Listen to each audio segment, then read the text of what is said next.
नमस्कार, बहुत बहुत स्वागत है न्यूज 21 में आप सबका। आपके साथ मैं ऋतिका पांडे। मैं स्पेशल बुलेटिन अपना बिहार देख रहे हैं। सीतामढ़ी से खबर आ रही है। जी आपको बता दें, सीतामढ़ी जिले के रीगा विधानसभा सीट पर दूसरे चरण में नामांकन के साथ ही चुनावी गहमा गमी तेज हो गई है, जहां कांग्रेस प्रत्याशी और पूर्व विधायक अमित कुमार टुन्ना ने बुधवार को नामांकन दाखिल किया है। उन्होंने महिला सशक्तिकरण पर जोर देते हुए अनूठी पहल की, जिसमें रीगा की आम महिलाओं को ही प्रस्तावक बनाया गया है। बता दें, इस कदम से क्षेत्र में महिला सम्मान और नेतृत्व को बढ़ावा देने के रूप में देखा जा रहा है। वहीं बात करें तो नामांकन के बाद डुमरा हवाई अड्डा मैदान में सभा को संबोधित करते हुए टुन्ना ने इसे रीगा की जागरूक जनता की आवाज बताया है। उन्होंने कहा है कि 10 वर्षों से अपनापन की भरपाई 10,000 रुपए से नहीं हो सकती है और रीगा की महिलाओं ने बदलाव की शुरुआत कर दी है। बता दें आपको, आगे उन्होंने कहा है कि इस चुनाव को ऐतिहासिक बताते हुए बड़े परिणाम की उम्मीद भी उन्होंने जताई है। सीतामढ़ी से अविनाश कुमार की रिपोर्ट।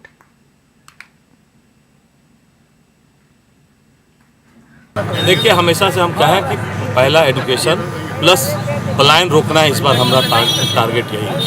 तो सवाल ये सुझा कि आपकी समस्याएं हैं, उनके निदान के लिए क्या करेंगे? आपके प्रॉब्लम्स जो है क्षेत्रों में यह प्रॉब्लम इस बार हम डोर टू डोर घूमे हैं और हर पंचायत से नज़दीक से देखने का मौका मिला। मैं अफसोस कर रहा था, मेरा चौथा चुनाव है, पहले हमने डोर टू डोर क्यों नहीं किया।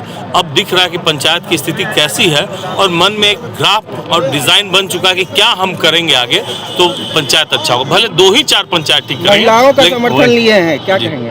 नहीं, महिलाओं का समर्थन इसलिए लिए हैं कि महिलाओं को जो इस बार 10,000 दे के ठगने का काम कर रहा है, हम बताना चाहते हैं कि 20 साल में एक बार 10,000 दे के वोट नहीं करना जा सकता है। महिलाएं इस बार जाग चुकी है, महिला बदलाव करेगी। देखिए, हमेशा से हम कहें कि पहला एजुकेशन टेहरी ऑन सोन। जी हाँ, जहां बिहार विधानसभा चुनाव 2025 के लिए एनडीए गठबंधन में टेहरी विधानसभा क्षेत्र सीट संख्या 212 पर टिकट का लंबा इंतजार आज समाप्त हो गया है। आपको बता दें, लोक जनशक्ति पार्टी यानी रामविलास के प्रदेश महासचिव राजीव रंजन और सोनू सिंह को पार्टी का आधिकारिक टिकट और चुनाव चिन्ह आवंटित कर दिया गया है। सोनू सिंह अब आगामी विधानसभा चुनाव में एनडीए के उम्मीदवार के रूप में टेहरी सीट से ताल ठोकेंगे। ये निर्णय लोजपा के राष्ट्रीय अध्यक्ष चिराग पासवान और एनडीए के शीर्ष नेतृत्व द्वारा व्यापक विचार विमर्श के बाद लिया गया है। पार्टी ने कहा है कि सोनू सिंह क्षेत्र के विकास, सामाजिक सद्भाव और जन कल्याण में सक्रिय रहे हैं और उनकी उम्मीदवारी से एनडीए की जीत का जो आधार है मजबूत होगा। इस घोषणा से टेहरी क्षेत्र के लाखों मतदाताओं को समर्थकों का भारी उत्साह भी मिला है। टेहरी ऑन सोन से आयान खान की खास रिपोर्ट।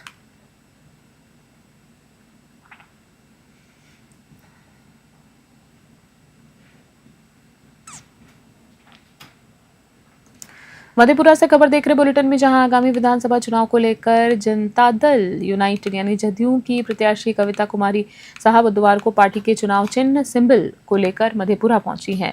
शहर में प्रवेश करते ही समर्थकों ने उनका जोरदार स्वागत किया है। जगह जगह पर लोगों ने उन्हें फूल मालाओं से लाद दिया और ढोल नगाड़ों के साथ उत्साहपूर्वक अभिनंदन किया है। कविता कुमारी साहा ने इस मौके पर शहर के बीपी मंडल, बीएन मंडल और सुभाष चंद्र बोस सहित अन्य महापुरुषों की प्रतिमाओं पर माल्यार्पण कर श्रद्धांजलि अर्पित की है।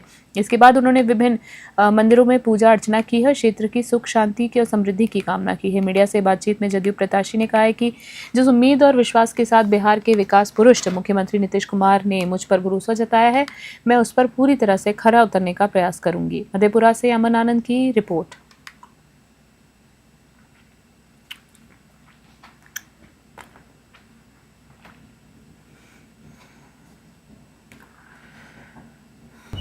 माननीय मुख्यमंत्री श्री नीतीश कुमार जी ने पहली बार मधेपुरा विधानसभा से किसी महिला को टिकट दिए हैं, तो मैं उनकी आशा पे खरी उतरूंगी और उनके विकास कार्यों को जन जन तक पहुंचाऊंगी।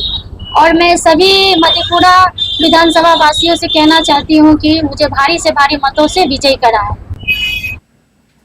और खबर देख रहे हैं बेतिया से। जी आपको बता दें, बेतिया में नौतन विधानसभा क्षेत्र संख्या 6 से जन स्वराज के प्रत्याशी और युवा प्रदेश उपाध्यक्ष संतोष चौधरी ने सिंबल मिलने के बाद दुर्गाबाग मंदिर में निकट अपने आवास पर एक प्रेस वार्ता को संबोधित किया है।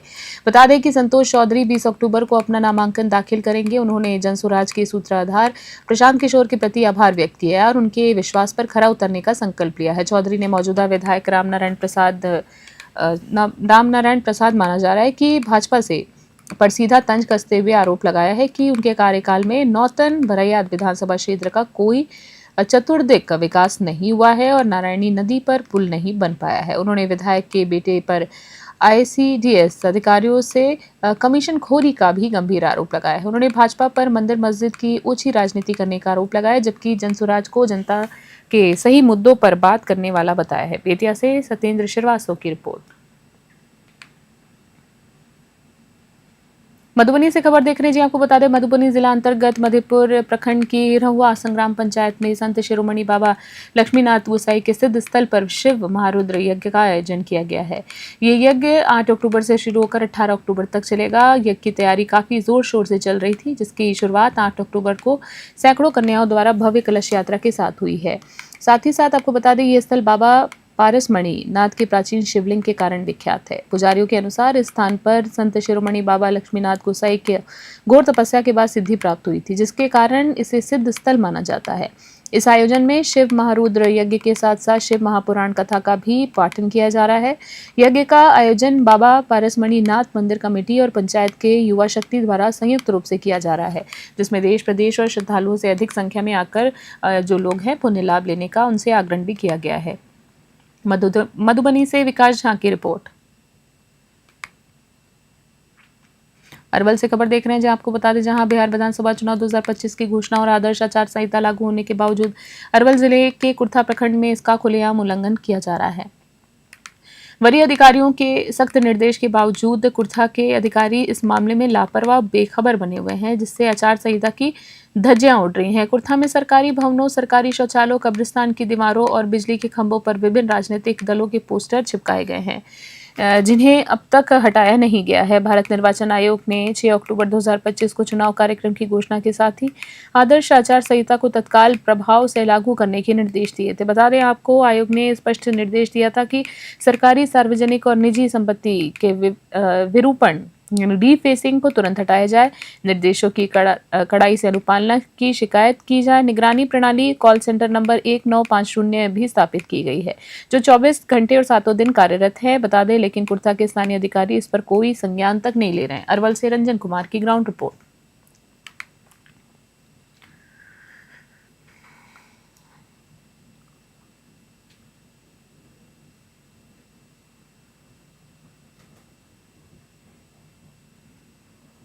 महुआ से खबर देख रहे हैं। बिहार विधानसभा चुनाव के मद्देनजर जहां एक और राजनीतिक गतिविधियां तेज हो गई हैं, वहीं निर्वाचन आयोग मतदाताओं को जागरूक करने के प्रयासों में जुटा हुआ है।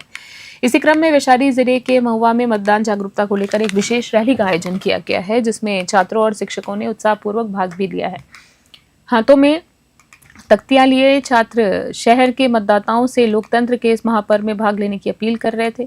रैली के दौरान शिक्षकों ने इस बात पर भी जोर दिया कि हर वोट लोकतंत्र की ताकत है और विशेष रूप से युवाओं को आगे आकर मतदान करना आवश्यक है।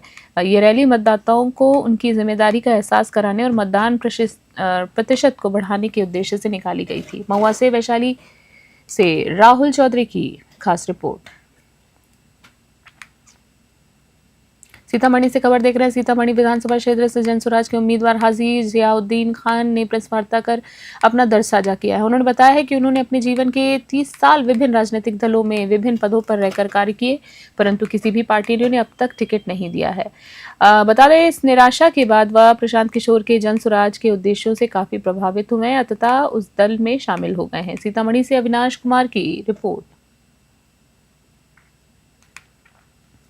हम सभी आप सभी मीडिया बंधुओं का तहे दिल से धन्यवाद करते हैं और स्वागत करते हैं अपने इस आवास पर।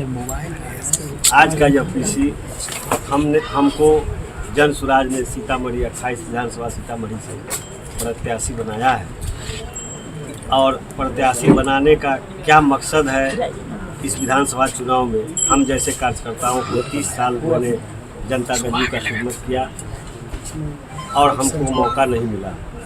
बहुत सारे लड़ाई लड़े गए समता पार्टी से लेकर जनता दल तक, लेकिन कार्यकर्ताओं की पार्टी जब वो नहीं रही तो हम लोग जनसुराज का दामन थामे, चूँकि जनसुराज का विजन प्रशांत किशोर जी का विजन बिहार को बदलने का विजन है। बिहार को जो आज के डेट में भ्रष्टाचार की जर्नी बना दिया गया है, बिहार के संसाधन को लूट के यहाँ के पदाधिकारी और नेता विदेशों में, अन्य राज्यों में बड़े बड़े महलात बना रहे हैं। खास बुलेटिन में इतना ही। बने रहे न्यूज़ 21। नमस्कार।